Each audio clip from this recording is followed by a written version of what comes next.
Oke, monggo yang laporan siapa? Dimulai doa dan Baik, seterusnya. izin melaporkan. Duduk siap, gerak, lapor. Peserta Latsar, golongan 3, angkatan 46, sejumlah 40 orang siap mengikuti pembelajaran. Laporan selesai.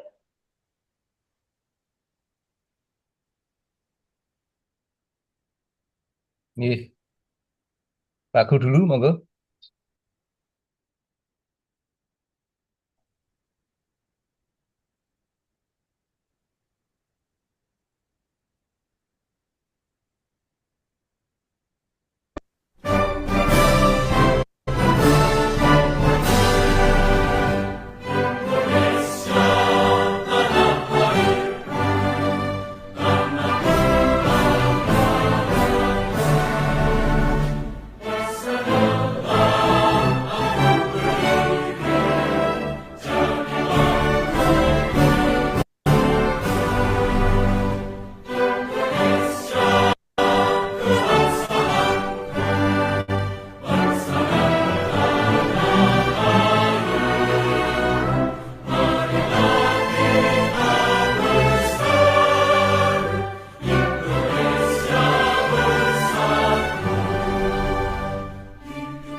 Kementerian Agama Republik Indonesia ikhlas beramal jadi semboyan, layani umat, membangun bangsa.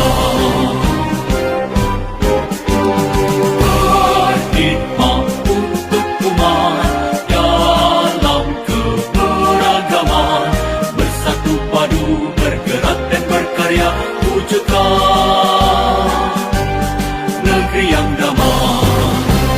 Kementerian Agama Republik Indonesia ikhlas beramal jadi semboyan, layani umat, membangun bangsa.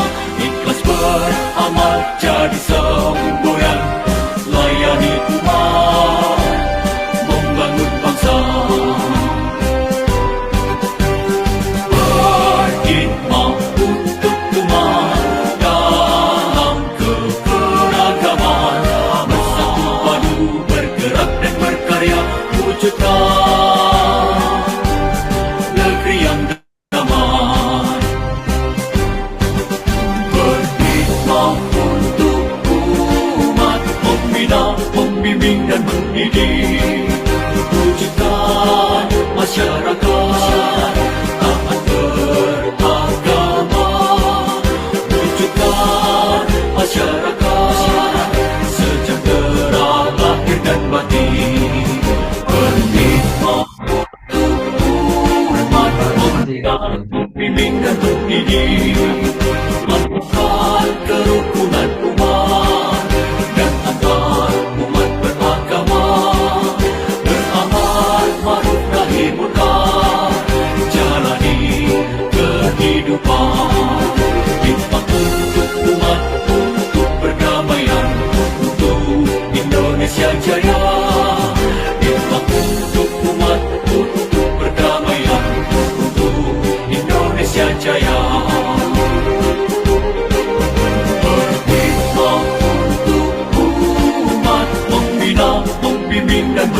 mendidik. Wujudkan masyarakat taat beragama. Wujudkan masyarakat sejahtera lahir dan batin. Berkhidmat untuk umat, membina, membimbing dan mendidik. Mantapkan kerukunan umat dan antar umat beragama. Beramar ma'ruf nahi munkar, jalani kehidupan. Khidmat untuk umat, untuk perdamaian, untuk Indonesia Jaya. Khidmat untuk umat, untuk perdamaian, Indonesia Jaya, Indonesia Jaya.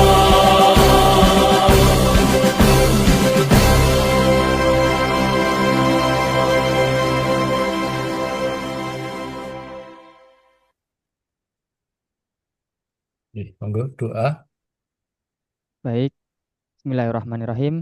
Hadirin sekalian, mari kita mulai kegiatan pembelajaran pada siang hari ini dengan berdoa. Semoga kegiatan pembelajaran kita berjalan dengan lancar. Berdoa dimulai.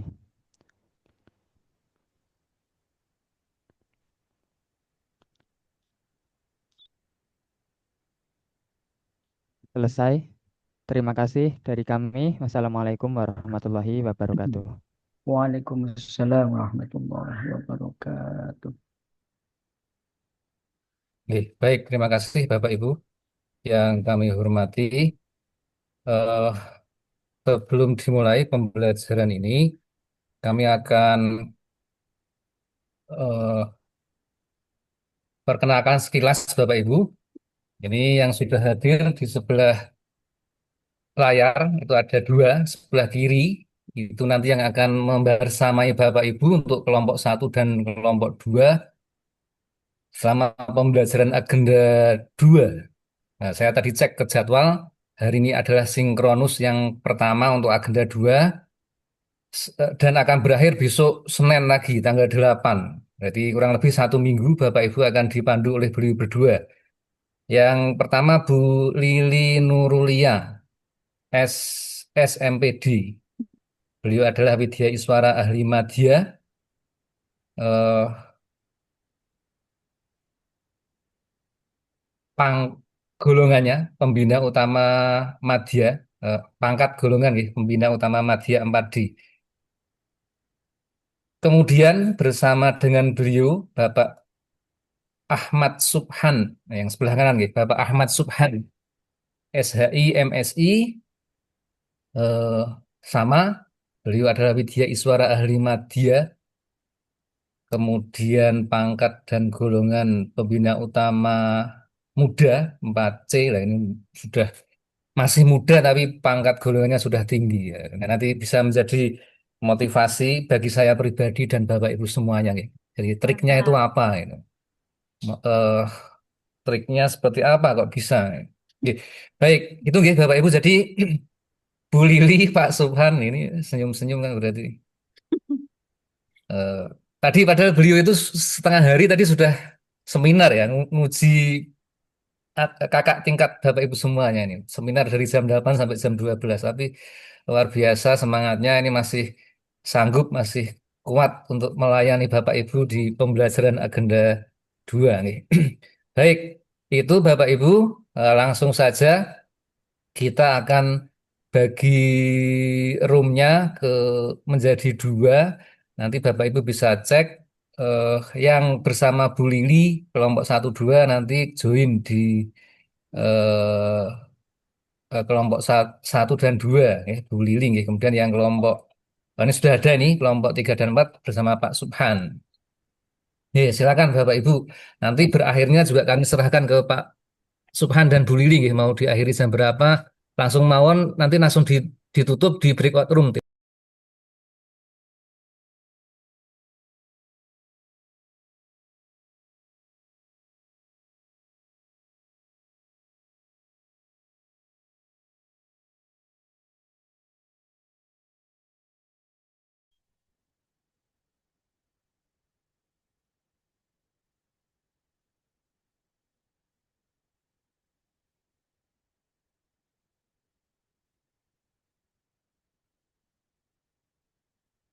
Assalamualaikum warahmatullahi wabarakatuh. Waalaikumsalam Waalaikumsalam warahmatullahi warahmatullahi wabarakatuh. wabarakatuh. wabarakatuh. Selamat siang dan salam sejahtera untuk kita semua. Om Swastiastu, Namo Buddhaya, salam kebajikan. Bapak Ibu yang saya hormati, puji syukur kepada Allah Tuhan yang Maha Kuasa siang hari ini. Hari ini kita semua dalam keadaan sehat walafiat sehingga Bapak Ibu dapat melaksanakan ya rutinitas, melaksanakan kewajiban sebagai ASN di Kementerian Agama. Marilah kita ucapkan rasa syukur dengan kalimat tahmid bersama. Alhamdulillahirabbil alamin. Salawat salam semoga senantiasa tercurahkan kepada Nabi Muhammad Shallallahu Alaihi Wasallam. Bapak Ibu yang saya hormati, hari ini hari Senin ya, tanggal 1 September. Kita mendengar di beberapa tempat ada aktivitas-aktivitas yang menuntut agar kita itu lebih care terhadap diri kita sendiri, terhadap keluarga, lingkungan. Ada aktivitas demo ya, terutama di Yogyakarta ini. Ini merupakan satu keadaan ya, keadaan di luar prediksi, di luar dugaan, bahwa disebabkan oleh pernyataan-pernyataan yang tidak konstruktif itu menyebabkan pemicu ya, menjadi pemicu masyarakat untuk melakukan aksi-aksi yang tidak diinginkan. Meskipun Bapak Ibu yang saya hormati bahwa di sistem demokrasi menyampaikan pendapat aspirasi ini adalah sebuah keniscayaan. Namun jika kemudian cara penyampaian aspirasi itu bertentangan dengan peraturan yang berlaku, kemudian ada aktivitas-aktivitas yang destruktif yang merusak baik fasilitas umum maupun lebih-lebih ya, merusak, menjarah milik pribadi, itu jelas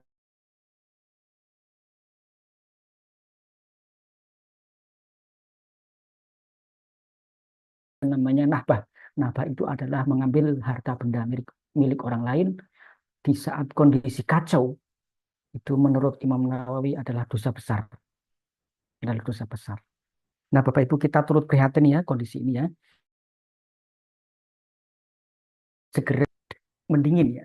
Semoga segera mendingin, semoga segera terkendali, damai, dan aspirasi-aspirasi yang disampaikan oleh masyarakat diakomodasi, kemudian menjadi kebijakan-kebijakan yang melahirkan kebijakan-kebijakan yang lebih yang dapat ya, menenteramkan masyarakat. Itu harapan kita Bapak Ibu. Nah, Bapak Ibu yang saya hormati, kita akan masuk ke agenda 2, sinkronis yang pertama di hari yang kelima. Hari yang kelima itu adalah sinkronis pertama agenda 2. Saya ingin konfirmasi kepada Bapak Ibu. Di agenda pertama apa yang sudah Bapak Ibu dapatkan ini? Di agenda yang pertama.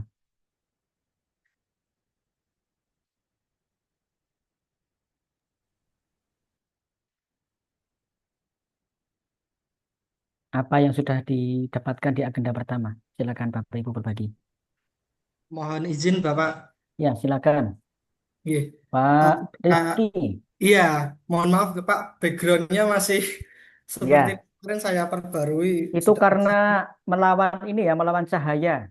Iya, sama sebenarnya sudah bisa kalau update aplikasi Bapak. Gitu ya. Tapi kemarin saya update, laptopnya masih belum kuat. Baik, silakan Pak. Izin menyampaikan Oh ya, terkait sebentar Pak. pengajian. Nanti Ya, pada saat seminar ya, pada saat seminar eh, usahakan dengan maksimal supaya tampil ya, supaya wajah jenengan itu kelihatan. Itu ya. Baik, silakan Pak Rifki. baik, terima kasih atas kesempatan waktu yang telah diberikan Bapak. Izin terkait pembelajaran agenda pertama kemarin, kita mendapatkan materi tentang wawasan kebangsaan dan juga bela negara. Dalam poin ini kemarin Bapak Mukhlis menyampaikan materinya itu tidak hanya secara teoritis, tapi dibagi menjadi grup yang mana kita mengadakan diskusi, diberikan satu isu, kita diskusi, kita mempresentasikan dari rumusan masalah, kemudian dampaknya apa kalau kita tidak mencari solusi, kemudian solusi yang kita rekomendasikan. Poin Ya. penting dalam wawasan kebangsaan itu bagaimana kita melihat jati diri kita sebagai bangsa Indonesia.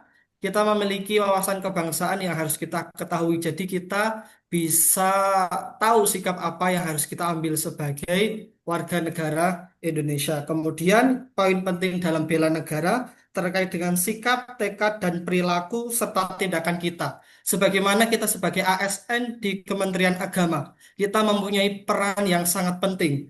Bagaimana kita memberikan pelayanan. Kita itu sebagai ASN, CPNS kita poin utama adalah memberikan pelayanan terhadap masyarakat itu harus secara prima.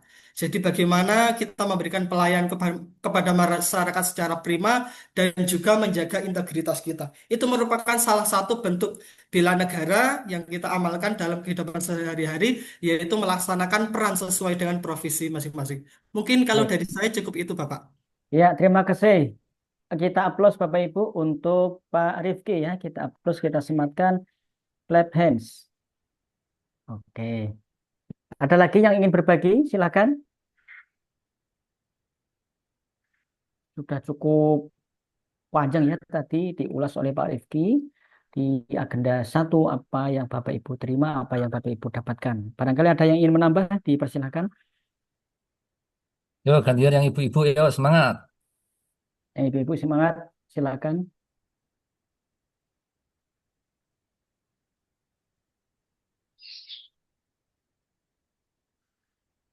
Silakan, ada tambahan Bapak Ibu? Kalau tidak ada, saya ingin bertanya kepada Bapak Ibu semua nih. Wawasan kebangsaan ini sering kita dapatkan ya. Substansi tentang wawasan kebangsaan itu sudah kita dapatkan sejak SD atau MI melalui mata pelajaran pendidikan kewarganegaraan atau PKN. Di SMP atau MTS juga sama, kita mendapatkan substansi tentang kebangsaan, ya, tentang wawasan kebangsaan. Kemudian di SMA atau MA juga sama, Bapak Ibu, kita semua mendapatkan wawasan kebangsaan. Bahkan di bangku kuliah juga masih ada materi-materi yang substantif terkait dengan wawasan kebangsaan. Begitu kita masuk nih Bapak Ibu sebagai ASN, Bapak Ibu juga mendapatkan materi yang substansinya terkait wawasan kebangsaan. Seberapa urgen sih, ya, seberapa urgen materi wawasan kebangsaan itu bagi pegawai negeri sipil? Silakan. Seberapa urgen wawasan kebangsaan atau substansi materi wawasan kebangsaan bagi pegawai negeri sipil? Silakan berbagi Bapak Ibu.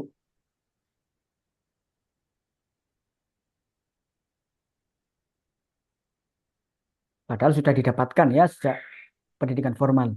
Tetapi masuk CPNS juga mendapatkan materi yang sama. Nih, berarti kan ada sesuatu yang urgen. Silakan berbagi. Saya Pak, Pak Nasruddin, ya, Iya. silakan Pak Nasruddin. Ya terkait urgensi wawasan kebangsaan bagi saya, bagi ASN terutama, ya sangat urgent. Ya kalau misalnya harus dipresentasikan ya mungkin ya 100% kita harus mengetahui wawasan kebangsaan karena sebagai ASN tentunya kita adalah pegawai yang tadi sudah dijelaskan oleh Mas Rifki, kita harus melayani masyarakat dan juga kita diangkat tentu oleh negara. Kita pengabdiannya memang pengabdian kepada masyarakat, tapi tanggung jawabnya juga tanggung jawab kepada negara. Dan kita harus mengetahui wawasan kebangsaan agar kita tidak melenceng dari, misalnya dalam wawasan kebangsaan ada bela negara, ada wawasan tentang Pancasila. Kita harus mengetahui itu, jangan sampai kita sudah menjadi ASN, kemudian pengabdiannya kepada masyarakat diangkat oleh negara, malah kita melenceng dari nilai-nilai Ya, kebangsaan. Seperti itu. Baik, kita aplaus untuk Pak Nasruddin ya. Aplaus dengan sematkan clap hands. Terima kasih Pak Nasruddin. Sama-sama. Baik, jadi yang disampaikan oleh Pak Nasruddin ini memiliki relevansi yang sangat penting sekali, yang sangat urgen. Mengapa ASN itu tetap mendapatkan wawasan kebangsaan? Bapak Ibu masih ingat tugas ASN? Tugas ASN ada berapa? Tugas ASN ada berapa Bapak Ibu? Di ujian ini ada loh, Ada 3. ada 3. Coba sebutkan yang pertama. Sebagai pelaksana kebijakan Pelaksana publik, kebijakan Pelaksana publik, kebijakan publik, kemudian pelayanan publik, pelayan publik, pelayanan publik, kemudian perekat dan pemersatu perekat dan rekan bangsa. pemersatu bangsa. bangsa. Ini tugas yang berat Bapak Ibu. Yang pertama, pelaksana kebijakan publik. Siapa yang membuat kebijakan publik? Pejabat pembuat kebijakan. Siapa pejabat pembuat kebijakan tertinggi? Adalah presiden. Di bawahnya ada menteri, di bawahnya ada pejabat eselon 1, ada eselon 2, eselon 3. Nah, kita sebagai ASN Bapak Ibu, suka tidak suka, mau tidak mau kita harus melaksanakan kebijakan-kebijakan yang dibuat oleh Pak Presiden, yang dibuat oleh Pak Menteri, yang dibuat oleh Pak Sekjen atau Pak Dirjen atau pejabat eselon 1. Kebijakan-kebijakan yang dibuat oleh Pak Kakanwil atau pejabat eselon 2. Kebijakan-kebijakan yang dibuat oleh Kepala Kantor Kemenak atau eselon 3. Kita harus melaksanakan without condition, unconditional, tanpa syarat. Tanpa syarat. Tidak ada tati itu, tidak ada babi bu. Kita laksanakan. Kita laksanakan. Kemudian yang kedua, memberikan pelayanan kepada masyarakat atau pelayanan publik. APBN kita ini dikenal dengan anggaran sektor publik. Sebab apa Bapak Ibu? Penerimaan negara ini lebih besar didapatkan dari sektor pajak. Di samping ada pendapatan dari usaha-usaha negara, BUMN, investasi. Kemudian juga ada pembiayaan yang didapatkan, anggaran yang didapatkan dari pembiayaan. Tetapi yang lebih besar porsinya adalah pajak. Artinya apa Bapak Ibu? Bahwa APBN itu berasal dari dana publik, dari dana masyarakat. Oleh karena dari publik, maka dalam pembelanjaannya diarahkan sebesar-besarnya untuk memberikan pelayanan publik di berbagai fungsinya. Ada fungsi agama. Siapa yang menjalankan fungsi layanan agama? Kementerian Agama. Ada fungsi pendidikan. Yang menjalankan pelayanan pendidikan, ada Kementerian Agama, ada Kemendikbud Dasar ya, Kementerian Pendidikan Dasar Menengah, Kemendikdasmen, ada perguruan tinggi. Kemudian ada fungsi kesehatan yang melaksanakan pelayanan publik bidang kesehatan, ada Kementerian Kesehatan. Ada fungsi pertahanan yang melaksanakan adalah TNI. Ada fungsi keamanan dan ketertiban yang melaksanakan ada kepolisian. Ada fungsi pariwisata, ada fungsi budaya, ada fungsi sosial. Semua diarahkan dalam rangka melaksanakan atau memberikan layanan publik. Nah, kita bagian dari pemerintah. Maka Bapak Ibu, ketika kita memberikan layanan publik, orang yang kita berikan layanan itu bukan orang yang hanya satu agama dengan kita. Bukan orang yang hanya satu budaya, satu bangsa, satu karakter, satu suku, satu ormas. Tetapi semua warga negara Indonesia berhak mendapatkan layanan yang sama dari kita sebagai pelaksana, sebagai pelayan publik. Tidak boleh tebang pilih, tidak boleh membeda-bedakan. Semua warga negara tanpa terkecuali. Itulah pentingnya wawasan kebangsaan. Kita memiliki cara pandang terhadap diri bangsa kita. Apa cara pandangnya? Bahwa kita, Indonesia ini adalah negara yang paling multikultural di dunia. Tidak ada negara yang memiliki lebih dari 1.000 suku, adat istiadat. Tidak ada negara yang melebihi Indonesia. Tidak ada negara yang memiliki 800. Kita itu nomor 2. Memiliki 800 bahasa. Kita masih nomor 2 nih. Yang nomor 1 ada. Tetapi yang nomor 1 itu tidak semultikultural. Di negara kita hidup bermacam-macam agama. Tetapi negara agama yang dijamin ada 6. Ada agama-agama lokal. Ada agama-agama yang tidak berkembang. Sangat multikultural. Nah, dengan kita memahami kondisi bangsa kita yang seperti ini. Dan yang perlu dipahami bahwa kondisi ini itu bukan buatan manusia. Tetapi sungguh ini merupakan ciptaan Allah Tuhan yang Maha Kuasa. Indonesia dibuat seperti ini, ya, itu ciptaan Allah Tuhan yang Maha Kuasa. Dengan kondisi yang seperti ini pun kita bisa merdeka dari penjajahan. Itu semua berkat rahmat Allah.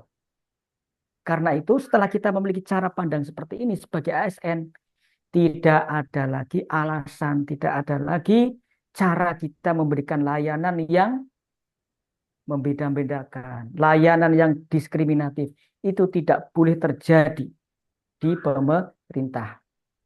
Dan kita bagian dari pemerintah, maka dalam memberikan layanan kepada masyarakat harus sama, egaliter, equal, tidak diskriminatif. Kemudian tugas kita yang ketiga sebagai ASN adalah perekat dan pemersatu bangsa. Bapak Ibu, kita semua sebagai ASN, jangan sampai kita menjadi provokator. Jangan kita menjadi provokator. Lebih baik diam kalau tidak setuju. Karena begitu kita ngomong, Bapak Ibu, ada dampak. Ada dampak. Perlu Bapak Ibu ketahui, sudah banyak ASN yang diberhentikan tidak dengan hormat, tidak atas permintaan sendiri. Disebabkan karena apa? Karena lisan ini. Lisannya itu, postingannya itu memprovokasi, memecah belah umat. Akhirnya apa? Dia sendiri yang rugi. Di BAP, di BAP itu diperiksa, lalu secara sah meyakinkan melakukan tindakan indisipliner, tindakan yang tidak disiplin, dia dikenakan sanksi pemberhentian PNS tidak dengan atas permintaan sendiri.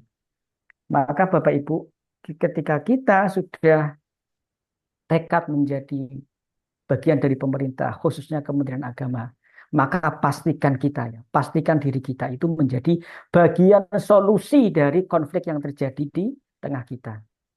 Baik di satuan kerja maupun di masyarakat. Pastikan kita hadir sebagai solusi. Dan pesan di dalam Al-Quran bagi umat Islam, di antara kebaikan-kebaikan yang manfaatnya besar sekali adalah islah bainan nas.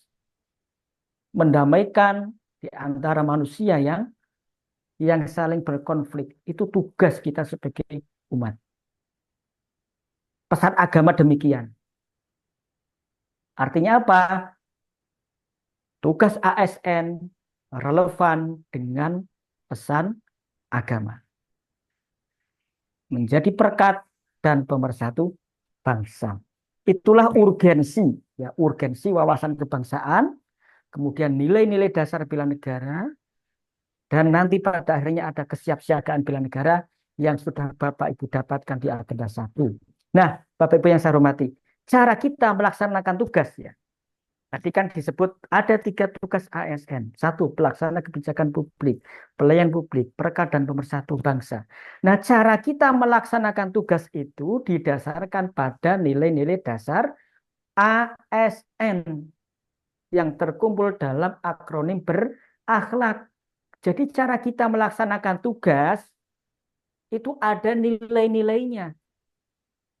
Ada nilai-nilainya. Ada dasarnya. Terkumpul di akronim berakhlak yang ada di agenda 2 yang akan kita dalami. Bahkan sudah Bapak Ibu baca ya melalui modul-modulnya. Jangan samakan ya pemerintah atau ASN, mekanisme kerja yang ada di ASN dengan yang ada di perusahaan-perusahaan. Jangan samakan. Mereka memiliki kode etik yang berbeda dengan yang ada di pemerintahan. Cara kerja mereka berbeda dengan yang ada di pemerintahan. Saya itu punya adik kandung bekerja di perusahaan garment. Di perusahaan garment. Ketika ada supervisor marah karena target tidak terpenuhi, apa yang didapatkan? Caci maki. Bahkan kadang mulut itu isinya apa? Isinya kebun binatang keluar. Itu mekanisme desain seperti itu di perusahaan.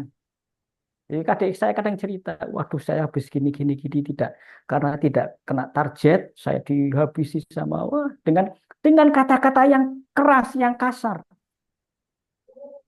Nah, kita di ASN tidak boleh seperti itu, harus berbeda. Semua kita sampaikan secara baik dengan kode etik, dengan kode etik. Itulah bedanya Bapak Ibu. ASN dengan lembaga-lembaga atau perusahaan-perusahaan yang lain, yang swasta. Mereka punya kode etik sendiri, kita punya kode etik sendiri. Karyawan mereka memiliki kode etik, memiliki cara. Kita, lebih-lebih kita ASN, memiliki kode etik yang sangat mengikat. Yang sangat mengikat. Nah, itu semua Bapak Ibu. Nilai-nilai itu akan kita dalami di agenda 2. Baik, kita masuk ke agenda 2. Bapak Ibu yang saya hormati. Pertanyaan saya, ada berapa modul yang sudah Bapak Ibu baca di MOOC terkait agenda 2 ini? Ada berapa modul? Silakan.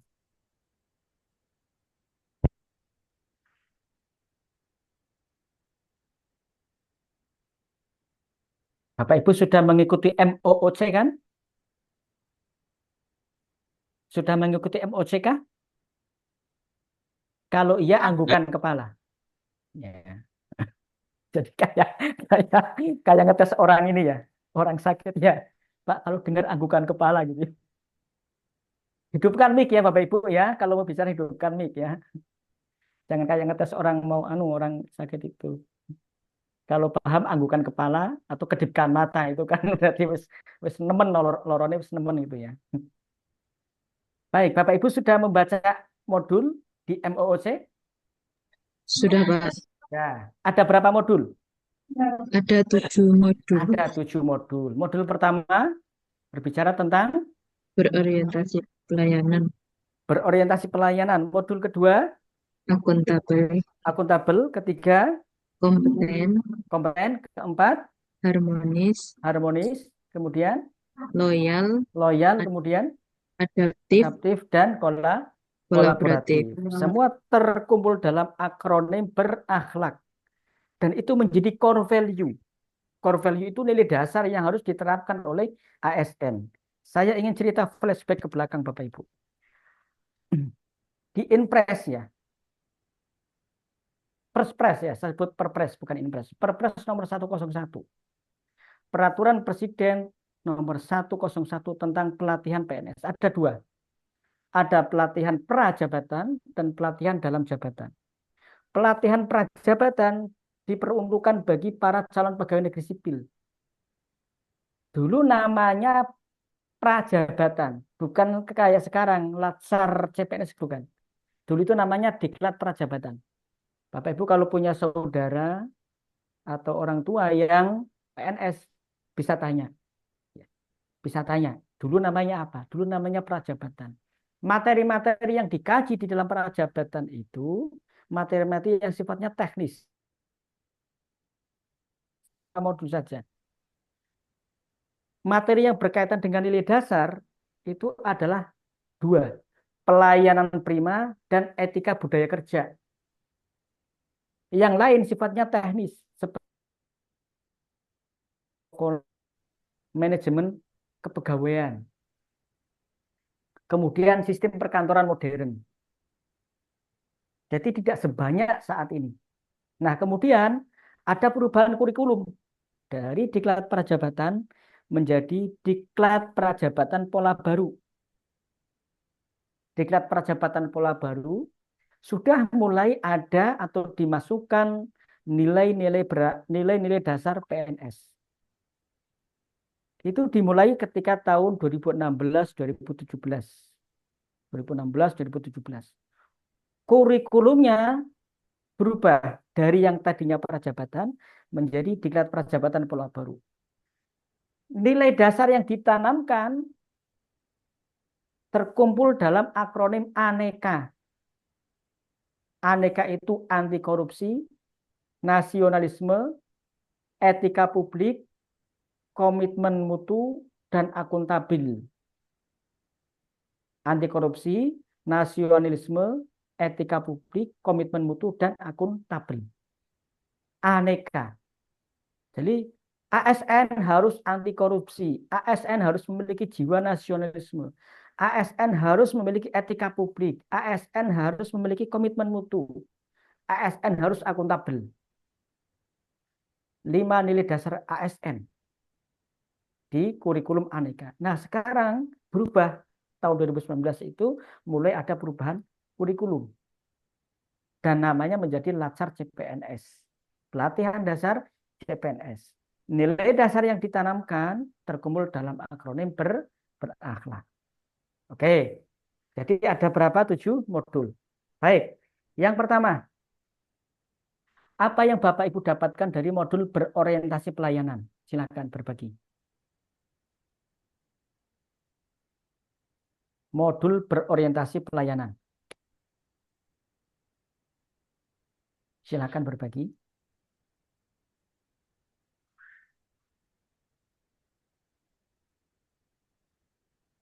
Bapak Ibu kan tentu sudah melihat ya, sudah melihat modulnya, sudah melihat bahan tayangnya. Apa yang sudah Bapak Ibu pelajari? Silakan. Dari berorientasi pelayanan. Dipersilakan berbagi. Tidak perlu saya tunjuk karena ini adalah cara belajar orang dewasa. Cara belajar orang dewasa itu nggak perlu ditunjuk, tetapi proaktif, ya, proaktif. Silakan.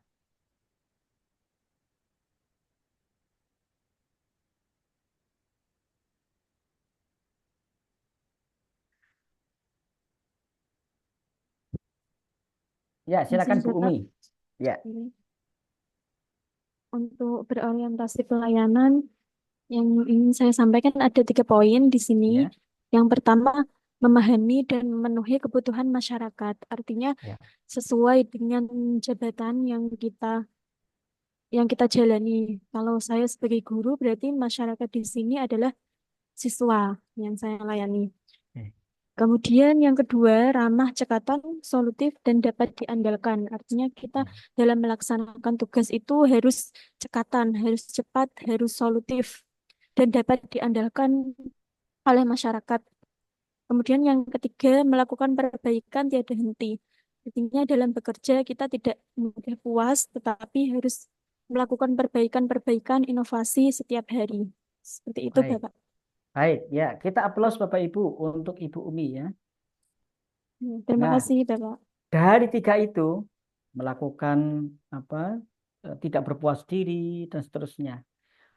Goals-nya apa, Ibu? Ending-nya apa? Apa yang ingin didapatkan setelah melakukan 3 tadi? Setelah melakukan 3 tadi, Apa harapannya? Ya. harapannya adalah melayani masyarakat dengan baik. Artinya Iya. orientasinya bertuju kepada masyarakat, bukan diri kita sendiri.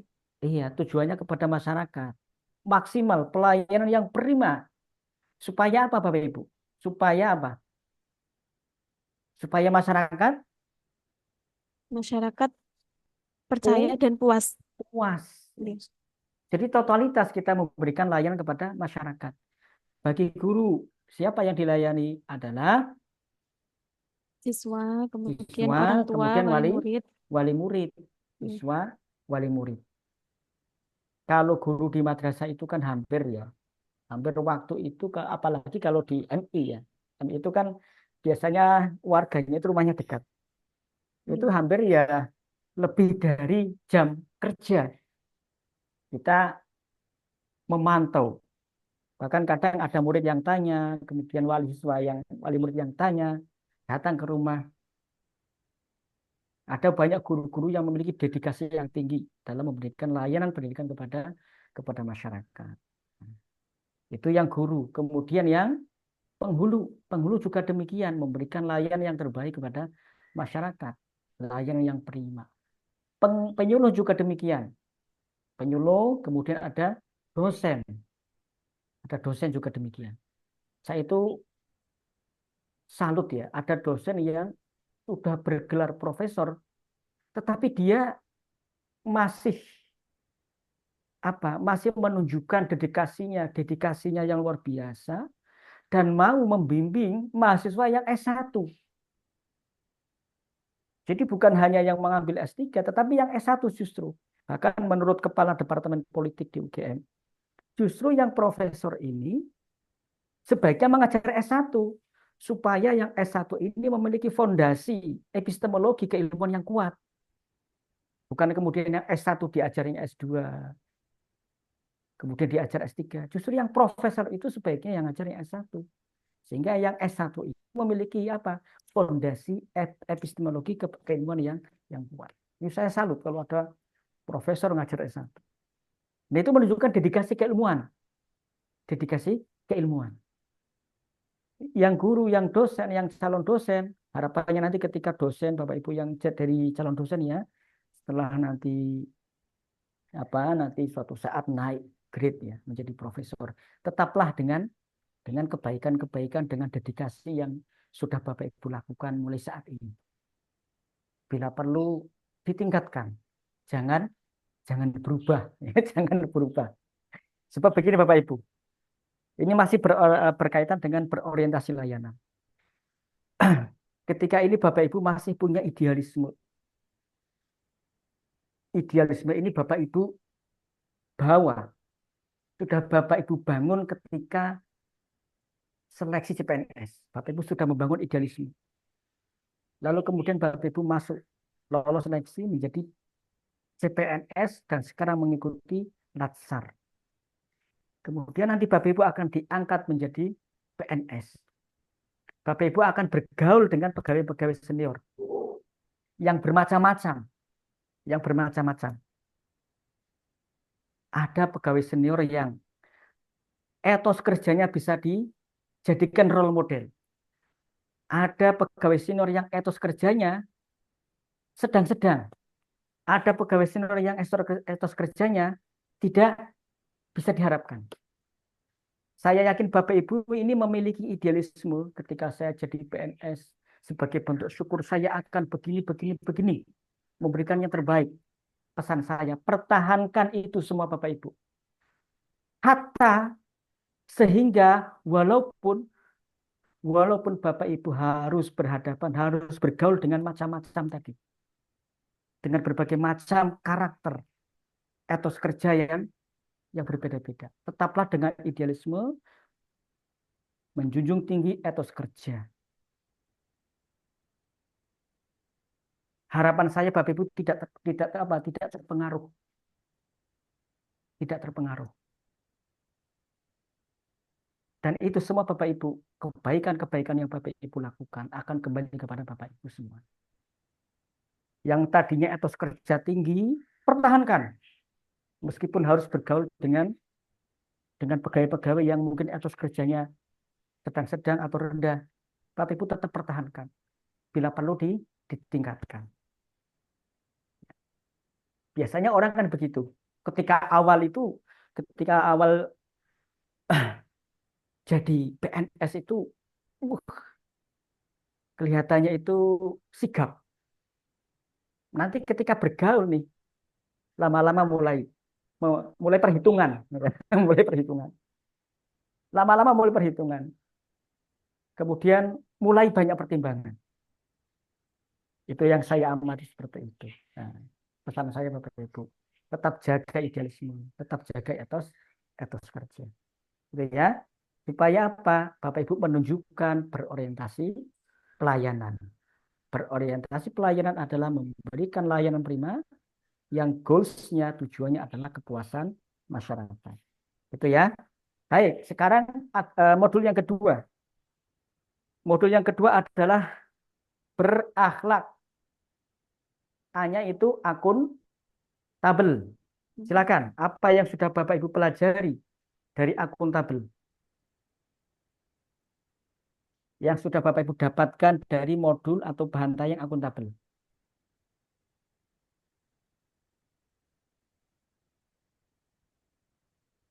Silakan.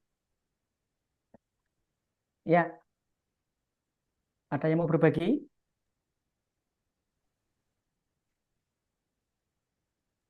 Mohon izin Pak, Ya, silakan Bu Sofia.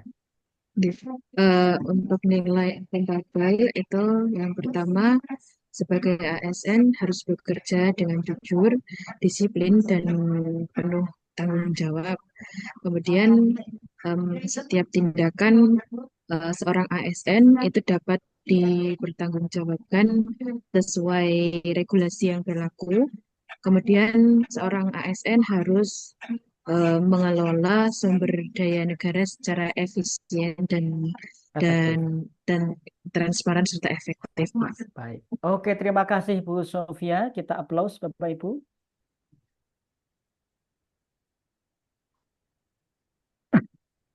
Akuntabel itu adalah bertanggung jawab.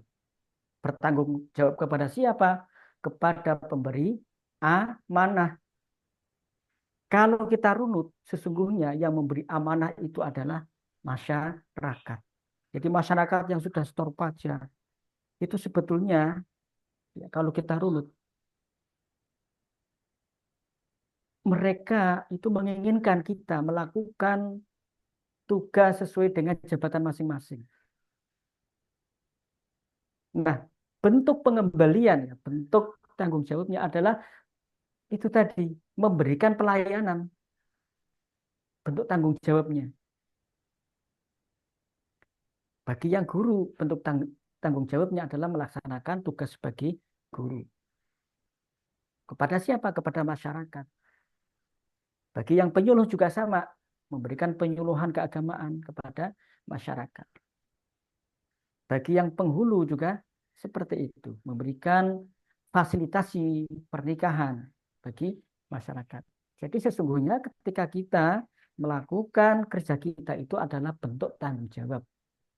Bentuk pertanggungjawaban kepada masyarakat. Nah, secara formal atau wetmatigheid ya bahasa Belandanya itu, secara formal kita mempertanggungjawabkan kerja kita itu melalui apa Bapak Ibu?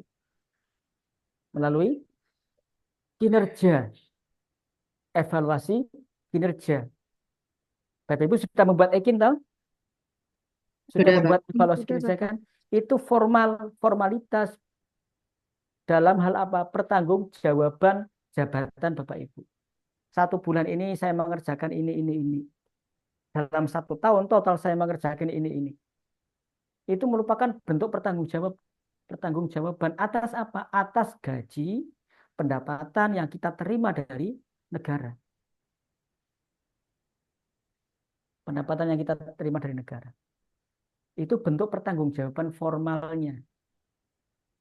Kalau dicek misalnya ditanya, lah kamu dalam 1 bulan ngapain saja? Ini bentuk yang saya lakukan. Ini bentuk pertanggungjawabannya. Ada di dalam evaluasi kinerja. Itu bentuk pertanggungjawaban. Sehingga secara formal akuntabilitasnya dapat, atau akuntabilitas kinerjanya dapat diyakini, dapat dipertanggungjawabkan secara formal. Nah, Bapak Ibu yang saya hormati, akuntabilitas ini adalah sesuatu yang harus ada di setiap entitas. Akuntabilitas itu harus ada dalam setiap entitas, baik individu maupun organisasi. Pertanggungjawaban individu sebagai ASN dibuktikan melalui dokumen evaluasi kinerja yang biasa Bapak Ibu buat tiap bulan itu. Lalu akuntabilitas kinerja organisasi dibuktikan melalui laporan akuntabilitas kinerja instansi pemerintah. Jadi pemerintah kita itu punya sistem untuk mempertanggungjawabkan kinerjanya. Namanya SAKIP, Sistem Akuntabilitas Kinerja Instansi Pemerintah. Nanti suatu saat Bapak Ibu akan mendengar istilah SAKIP atau LAKIP.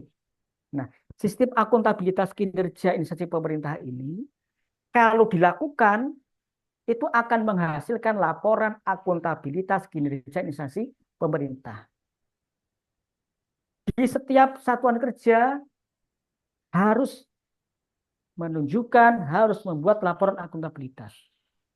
Mulai dari madrasah, madrasah ibtidaiyah, madrasah sanawiyah, madrasah aliyah. Lalu kantor Kementerian Agama, baik kabupaten ataupun kota. Kantor wilayah Kementerian Agama, perguruan tinggi, balai litbang, balai diklat, kemudian direktorat atau direktur jenderal yang ada di pusat. Harus melaporkan akuntabilitas melalui SAKIP tadi. Ada dokumennya Bapak Ibu.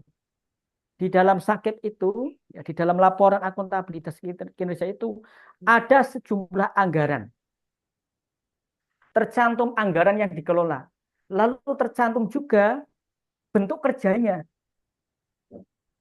Misalnya nih, Bu Sofia dari mana Bu? Madrasah apa kemana? Dari Madrasah Aliyah, Nah, Pak. Madrasah Aliyah punya DIPA. DIPA itu kepanjangan dari Daftar Isian Pelaksanaan Anggaran. Dalam 1 tahun, madrasah negara sekian miliar. Taruhlah misalnya 10 miliar. Yang 10 miliar itu untuk gaji tunjangan guru, taruhlah 7 miliar.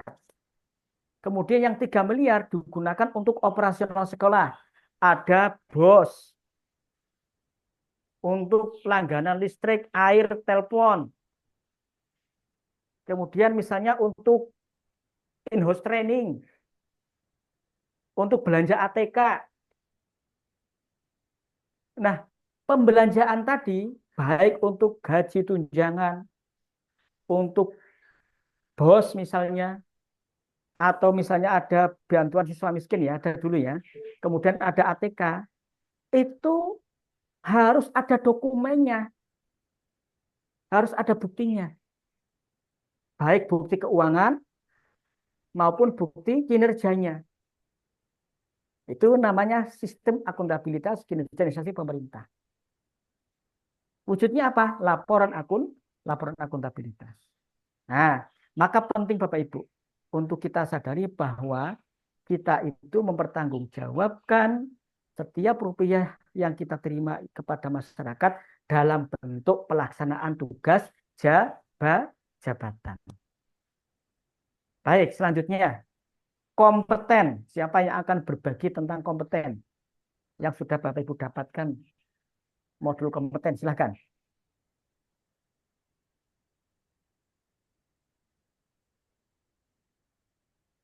Silakan Bapak Ibu. Izin Pak, Ya. kaitannya dengan kompeten yang telah saya pelajari kurang lebihnya yaitu maksud dari kompeten itu sendiri yaitu mampu dan ahli di bidangnya. Ya. Nah, kalau dalam apa namanya nilai-nilai apa ASN di mana itu disebut dalam salah satu core value yaitu berakhlak itu yaitu kompeten berarti merupakan sikap ya. Atas kata ASN itu harus terus belajar, kemudian meningkatkan kapasitas diri dan bekerja dengan profesional supaya hasilnya nanti berkualitas. Seperti itu, Pak. Ya. Kompeten itu berkaitan dengan kapasitas diri, ya kan? Supaya apa? Supaya hasil kerjanya itu berkualitas. Bapak Ibu yang saya hormati, bahwa kompetensi itu tidak mungkin bisa didapatkan kalau kita tidak siap atau tidak mau berproses. Bapak Ibu yang guru, jabatan guru. Bapak Ibu yang penyuluh, calon penyuluh. Yang penghulu, calon penghulu. Yang dosen, calon dosen. Di SK berbunyi seperti itu. Berbunyi guru ahli pertama, penghulu ahli pertama, penyuluh ahli pertama, dosen asisten. Tetapi kalau kemudian tidak melaksanakan tugas sebagai guru, sebagai penyuluh, sebagai penghulu, kira-kira akan memiliki peningkatan kompetensi apa tidak, Bapak Ibu? Tidak akan. Guru, Bapak Ibu guru nih, tidak mau melaksanakan dikjarti, maka tidak akan terasah kemampuan pedagogi. Ketika melihat siswa nyelelek misalnya, hawane marah gitu yang padahal yang namanya guru kan tidak boleh marah itu. Katanya begitu ya.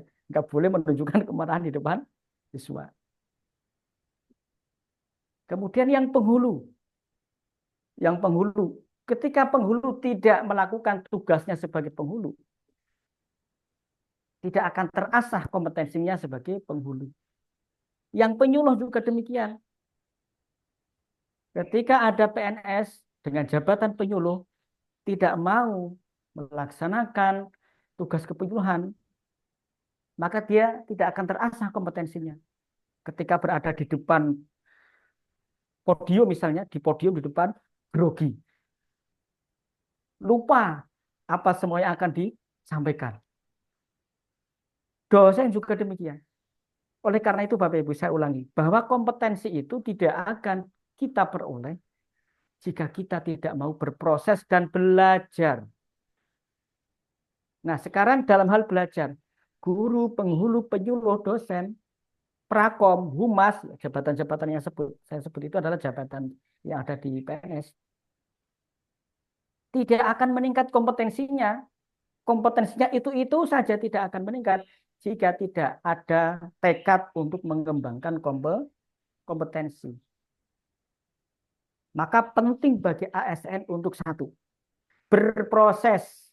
Dua, meningkatkan atau bertekad mengembangkan kompetensi. Saat ini Bapak Ibu, semuanya saja ya, bahwa teknologi informasi ini sudah menjadi kebutuhan dasar bagi masyarakat. Kebutuhan dasar masyarakat. Orang ya, ketinggalan HP, itu sudah tidak tenang daripada ketinggalan dompet. Sebab uang mungkin ya, uang itu semua ada di aplikasi HP. Jadi betul. Kalau dompet mungkin isinya KTP, SIM. Tapi kalau yang namanya HP itu isinya sudah macam-macam di sini. Ada identitas pribadi, ada aplikasi keuangan. Karena era disrupsi atau era revolusi industri 4.0 ini membuat orang itu tercerabut aktivitas konvensionalnya. Oleh karena itu kita harus adaptif, kita harus meningkatkan kompetensi kita supaya apa?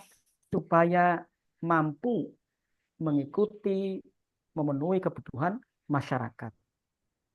Kebutuhan masyarakat. Cara penyuluhan tidak lagi konvensional ke panggung, ke podium.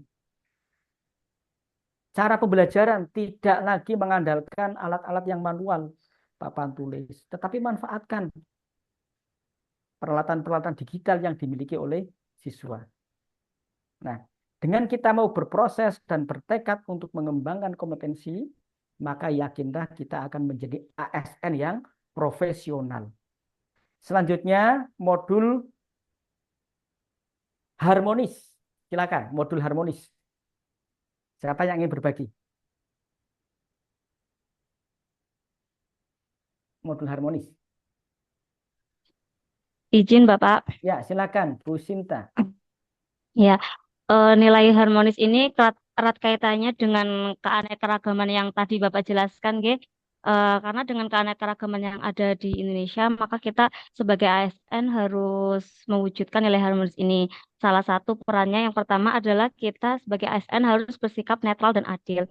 Jadi dalam pelayanan publik kita tidak boleh memihak salah satu kelompok atau golongan tertentu dan bersikap diskriminatif terhadap golongan lainnya, kayak gitu Pak.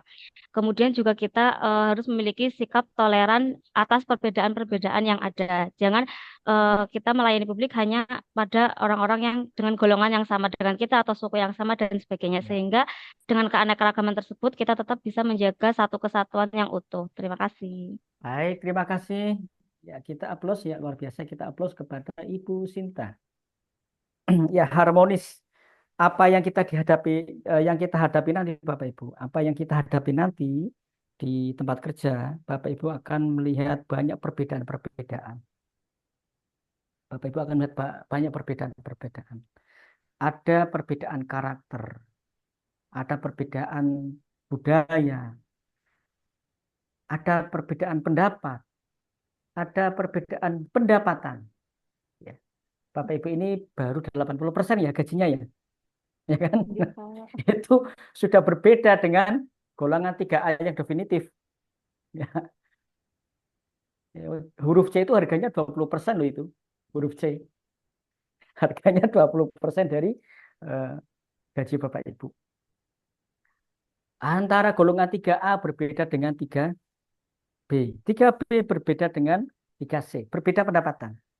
Saya dengan Bu Lili tadi juga berbeda pendapatan. Beliau 4D, saya 4C. Tunjangan juga berbeda. Ada kalau orang yang tunjangannya suami mungkin katanya lebih tinggi ya.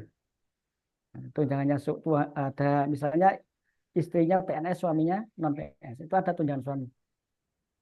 Nah, perbedaan-perbedaan itu kemudian jangan kemudian menghadirkan konflik. Menghadirkan konflik. Kalau ada perbedaan, jadikan perbedaan itu sebagai alat untuk membangun situasi yang konstruktif. Ya, situasi yang konstruktif. Jadi bukan kemudian dipelihara. Apalagi kalau sudah melibatkan perasaan, suka, tidak suka. Itu yakin akan terjadi suasana yang tidak sehat di lingkungan kerja. Kalau Bapak Ibu fokus ya, kalau Bapak Ibu fokus pada tugas jabatan, Bapak Ibu tidak akan terpengaruh pada pada hal-hal yang sifatnya itu pribadi. Namun kita sebagai manusia wajar apabila pribadi kita disentuh, itu kita bereaksi itu wajar. Tapi jangan sampai kemudian berpengaruh kepada kualitas. Jadi kita hadir menjadi orang yang mampu mewujudkan harmoni di tempat kerja masing-masing. Yang pertama. Kemudian yang kedua Bapak Ibu. Bapak Ibu ketika dalam melaksanakan tugas pasti membutuhkan tenaga atau bantuan orang lain. Maka yang perlu dibangun adalah cara kita menjalin atau komunikasi dengan pihak lain. Sebab ketika kita membutuhkan tenaga orang lain, mau tidak mau kita harus berkomunikasi. Begitu juga saat orang lain membutuhkan kita, saat teman sejawat membutuhkan kita, kita harus menyediakan diri. Untuk apa? Untuk dilibatkan, menjadi mitra dalam melaksanakan tugas jabatan orang lain. Ketika kita sudah berada dalam tim, Bapak Ibu, maka yang perlu kita kedepankan adalah keberhasilan tim itu dalam mewujudkan target, dalam mewujudkan hasil kerja. Misal ada tim, kalau Bapak Ibu misalnya di madrasah ya, ada tim atau panitia PPDB. Berarti harus ada sinergi kerja sama antar panitia PPDB. Kemudian kalau misalnya di Kemenak ada tim sakit misalnya ya, kemudian ada tim keuangan, ya harus sinergi antara satu bagian dengan bagian yang lain, maka harmoni akan tercipta. Berikutnya, berakhlak, loyal. Siapa yang akan berbagi tentang loyal? Izin Pak. Bu Widya, silakan Bu. Oke Pak. Ya, loyal di sini yang perlu digarisbawahi adalah dedikasi. Jadi berdedikasi dan mengutamakan kepentingan bangsa dan negara. Ya. Implementasinya yaitu setiap ASN pada saat bertugas itu memegang teguh karena di negara ini jadi ideologi Pancasila, Undang-Undang Dasar seperti itu. Lalu juga menjaga nama baik sesama ASN, pimpinan instansi dan juga negara, serta menjaga rahasia jabatan dan juga negara. Gitu Iya, Pak, kurang lebih. baik. Terima Terima kasih. kasih. Luar biasa kita aplaus Bapak Ibu untuk Bu Mida. Kita sebagai ASN ya harus loyal Bapak Ibu. Harus loyal. Harus patuh kepada undang-undang. Jangan kemudian kita ikut-ikutan terlibat dalam ormas atau organisasi yang sudah jelas-jelas dilarang oleh pemerintah. Jangan sampai itu terjadi. Kemarin Bapak Ibu ikut kan namanya wawasan kebangsaan dan moderasi beragama. Ya kan? Ada setelah ini loh, setelah CBT kemudian ada tes gitu kan, wawancara.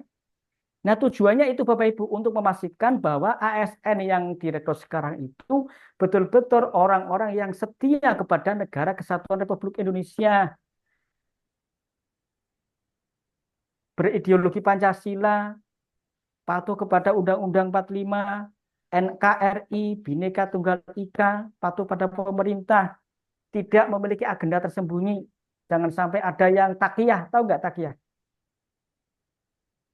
Takiyah itu menyimpan ideologi, menyimpan agenda supaya aman.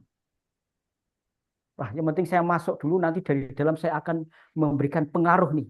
Saya akan menanamkan ideologi-ideologi ini. Itu namanya takiyah. Itu bahaya seperti itu. Jadi tujuan kemarin Bapak Ibu ikut seleksi itu tidak ada wawancara adalah memastikan bahwa ASN yang dihasilkan melalui rekrutmen CPNS adalah betul-betul ASN yang memiliki kesungguhan, yang memiliki kekuatan tekad patuh terhadap Pancasila, Undang-Undang, NKRI, Bhinneka Tunggal Ika. Bukan PNS atau ASN atau calon ASN yang ikut-ikutan ormas-ormas yang sudah jelas dilarang oleh pemerintah. Terlebih lagi kalau Bapak Ibu sudah menjabat jabatan tertentu dan di situ ada rahasia, jaga rahasia jabatan maupun rahasia negara. Loyal. Kemudian adaptif, silakan. Adaptif. Ada yang berbagi? Adaptif, adaptif.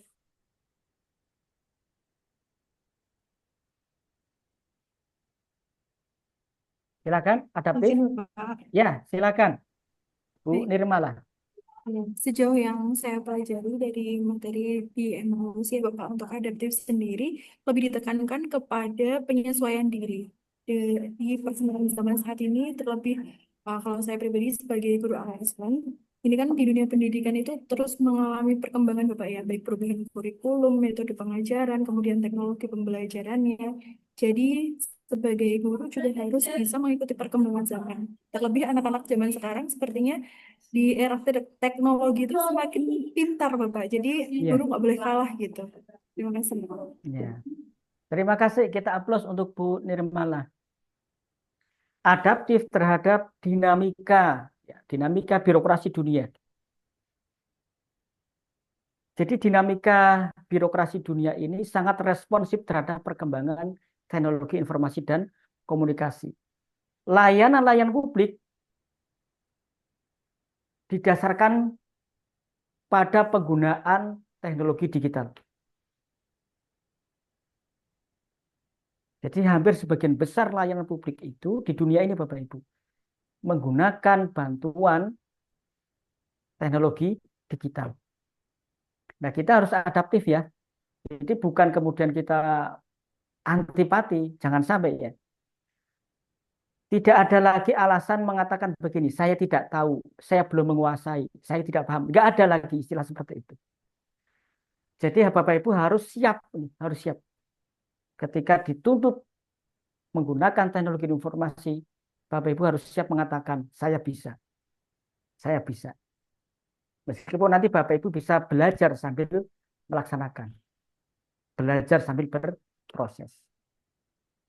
Hal ini didasarkan kepada SPBE ya, Peraturan Presiden tentang Sistem Pemerintahan Berbasis Elektronik. Itu merupakan respon dari dinamika birokrasi yang berkembang di dunia saat ini yang memanfaatkan teknologi digital.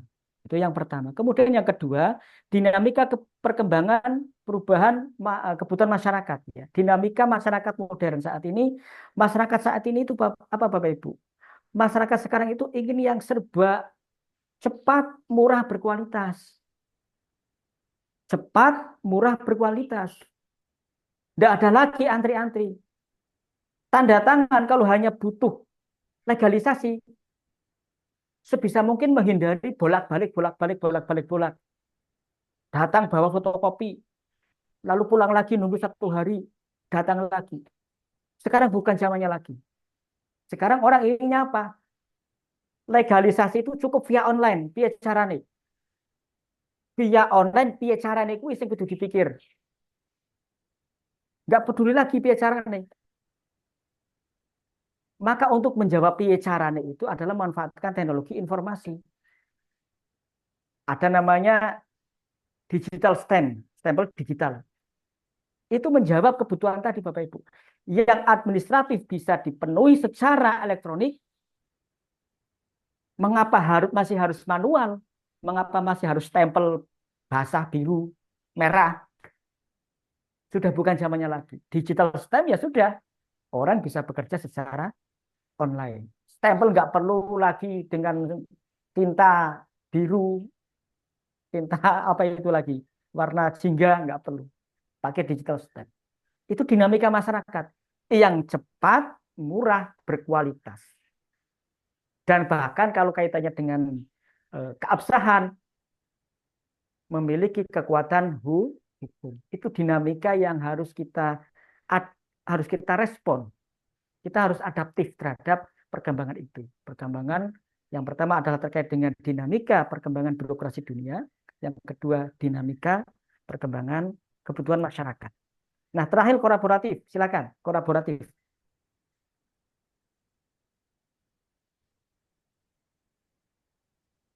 Siapa yang ingin berbagi? Silakan, kolaboratif.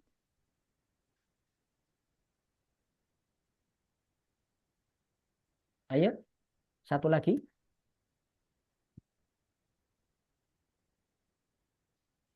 Kolaboratif.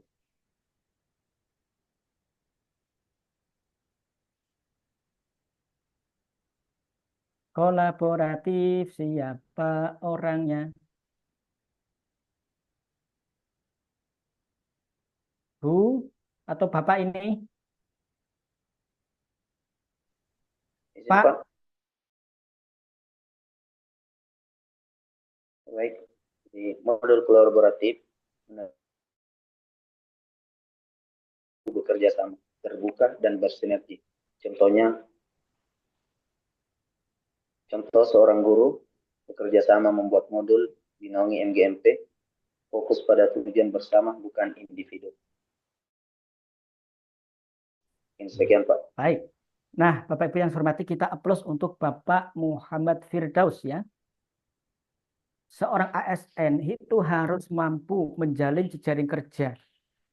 Saat ini Bapak Ibu, dalam birokrasi dunia saat ini, kolaborasi itu menjadi keniscayaan, sesuatu yang harus ada. Baik dari tingkat individu, pegawai, pemerintah, maupun organisasi. Kolaborasi. Sinergi bekerja sama untuk mencapai tujuan, mencapai visi misi organisasi.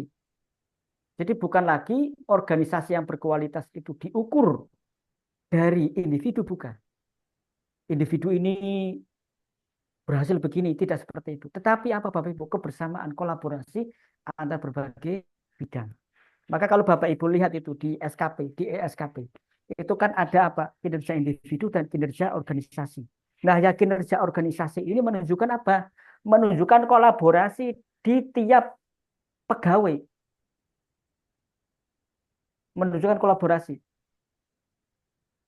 Kalau kolaborasi antar pegawainya bagus dalam mencapai perjanjian kinerja instansi baik itu ya, maka organisasinya akan baik.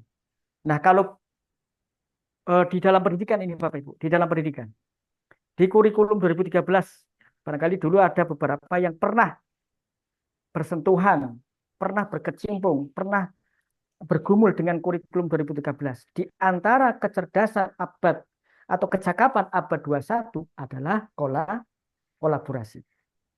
Kecakapan abad 21 itu kan diantaranya ada apa lagi Bapak Ibu? Creative thinking, critical thinking, komunikatif dan kolaboratif.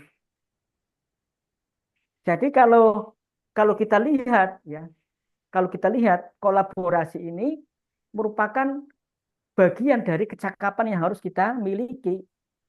Kecakapan untuk menjalin sinergi, bekerja sama dengan pihak lain, baik internal maupun eksternal tempat kita bekerja. Nah, Bapak Ibu yang saya hormati, aplaus untuk kita semua yang telah menyajikan ya pembelajaran atau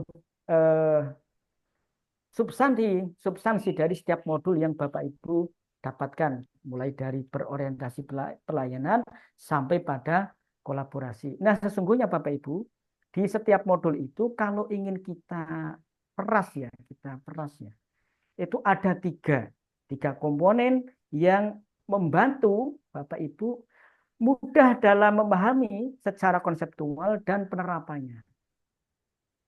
Saya ulangi, bahwa jika modul itu kita gali, itu ada 3 komponen yang akan membantu Bapak Ibu mudah dalam memahami secara konseptual setiap nilai dan mudah untuk mengimplementasi. Mudah dalam memahami secara konseptual dan mudah untuk mengimplementasikan. Apa saja ketiga komponen itu Bapak Ibu? Ada kata kunci, ada kalimat afirmasi, kemudian kode etik. Maka Bapak Ibu, ketiga komponen ini Bapak Ibu perdalam. Kata kunci berorientasi pelayanan apa saja? Kalimat afirmasinya bagaimana? Kode etiknya bagaimana? Ketiganya ini akan mempermudah Bapak Ibu memahami secara konseptual atau secara definisi dan juga mempermudah dalam untuk mengimplementasikan berorientasi pelayanan, mengimplementasikan akuntabel, mengimplementasikan kompeten, mengimplementasikan harmonis, loyal, adaptif dan kolaboratif. Silakan bahan tayang bisa diunduh ya di blcbdksemarang.net. Nah, Bapak Ibu yang saya hormati, sebelum saya akhiri, saya ingin menjelaskan tugas Bapak Ibu di sesi asinkronus. Ada 6 tugas ya. 3 tugas individu dan 3 tugas kelompok. Oke. Di dalam tugas sudah ada instruksinya. Tinggal Bapak Ibu baca. Khusus untuk tugas kelompok, satu kelompok dibagi 2. Jadi kalau sekarang kelompok berapa ini? 3 dan 4. Maka ada kelompok 3A dan 3B, 4A dan 4B. Tugas kelompok dikerjakan oleh 2 subkelompok. Jadi gini, untuk tugas kelompok 1, maka nanti ada hasil kerja. Tugas kelompok 1 3A, tugas kelompok 1 3B, tugas kelompok 1 4A, dan tugas kelompok 1 4B. Berikutnya, tugas kelompok 2 juga demikian. Ada tugas kelompok 3A, 3B, 4A, 4B. Dan tugas kelompok yang ketiga, ada tugas kelompok 3A, 3B, 4A, dan 4B. 3 tugas kelompok dikerjakan secara berkelompok, lalu setiap kelompok dibagi 2. Jadi nanti ada 6 hasil tugas kelompok ya. Ada 6. Nah, sedangkan tugas individu nanti ya tentunya individu. Bisa dipahami Bapak Ibu? Saya? Baik, terima kasih. Silakan diunduh. Saya kirim di chatting ya. Silakan diunduh.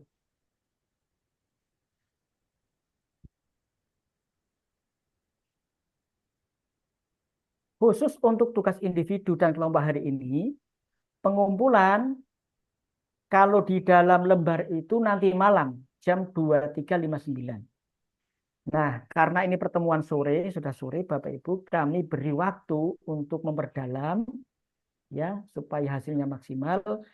Besok boleh dikumpulkan, besok siang untuk tugas individu 1 dan tugas kelompok 1.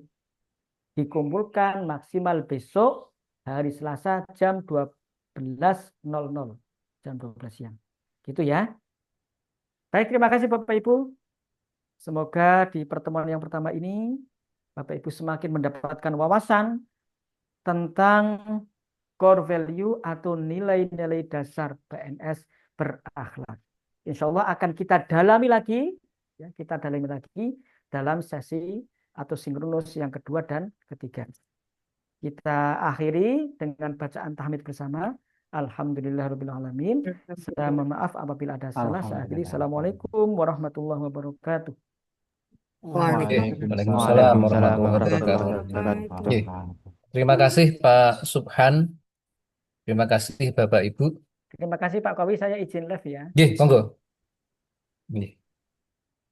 Mungkin bisa di stop Bapak Ibu recordnya.